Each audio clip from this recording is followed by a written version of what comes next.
अब next topic में 1.3 में न्यूलैंड्स लॉ ऑफ ऑक्टेव्स के बारे में बताया गया है। न्यूलैंड जो था एक साइंटिस्ट था, वो एक इंग्लिश साइंटिस्ट था जो 26 नवंबर 1837 में पैदा हुआ था यूके में, और उसकी डेथ हो गई थी 29 जुलाई 1898 में। उन्होंने जो एक लॉ पेश किया था उसका नाम था ऑक्टेव्स। ऑक्टेव्स का मतलब ये होता है कि जैसे कि एक समझे पियानो होता है, उसका नाम ऑक्टेव्स होता है। हमारे पास 7 सुर होते हैं, म्यूज़िकल इंस्ट्रूमेंट्स में 7 सुर होते हैं, और 7 के बाद जो 8वां आता है वो क्या होता है, वो फर्स्ट वाले से मैच करता है। मतलब जैसे कि ये हो गया ABCDEFG, यहाँ तक 7 हो गए, और जो 8वां आएगा वो सेम होगा, फर्स्ट वाले के साथ सेम होता है प्रॉपर्टीज। तो इन्होंने भी ये बताया कि the properties of every 8 element are similar to those of first if they keeped increasing their atomic weight. हर वो पहला एलिमेंट जिसके 8वें नंबर पे जो एलिमेंट होगा, उन दोनों की जो प्रॉपर्टीज़ होगी वो एक दूसरे के साथ मैच करेगी, वो मतलब सिमिलर होगी, वो उनकी जो खसूसियात हैं वो एक जैसी होगी। हर वो पहला एटम, उसके बाद जो 8वां नंबर एटम आएगा, जैसे कि ये हो गया 1 2 3 4 5 6 7 8, लिथियम था फर्स्ट में, और 8 नंबर पे क्या आ गया, सोडियम आ गया। तो इन दोनों की जो प्रॉपर्टीज़ होंगी, वो दोनों की खासियत जो भी होंगी, वो दोनों एक दूसरे से मैच करेंगी।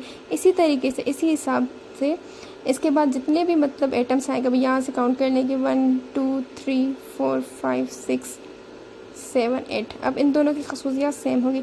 इसी हिसाब से इन्होंने अरेंजमेंट रखी थी उनके वेट के हिसाब से। अब ये जितनी भी अरेंजमेंट थी, जैसे कि सबसे लेस जो एलिमेंट होगा वो लिथियम होगा, इसके बाद जो इसके बाद उसका मास होगा वो ज़्यादा होगा, फिर इसके बाद उसका एटॉमिक मास ज़्यादा होगा। इस तरीके से सबसे जो लेस था वो पहले रखा था, उसके बाद आहिस्ता आहिस्ता उनका जो एटॉमिक मास था या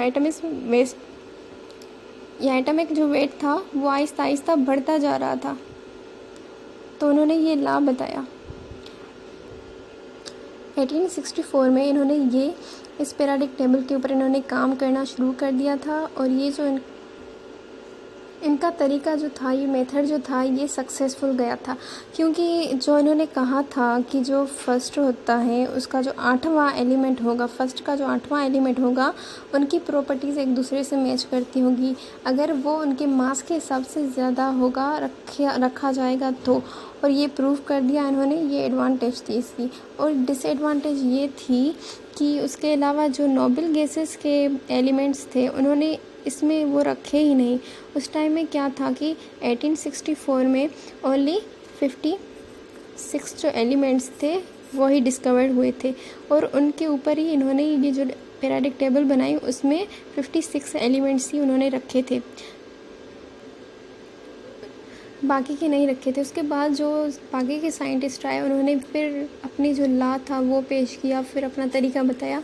तो न्यूलैंड ने बस यही बताया था कि जो हर 8वां होता है उसकी प्रॉपर्टीज़ एक दूसरे के साथ सेम होगी अगर उसका जो एटॉमिक मास है वो बढ़ाते जाएं पहले से।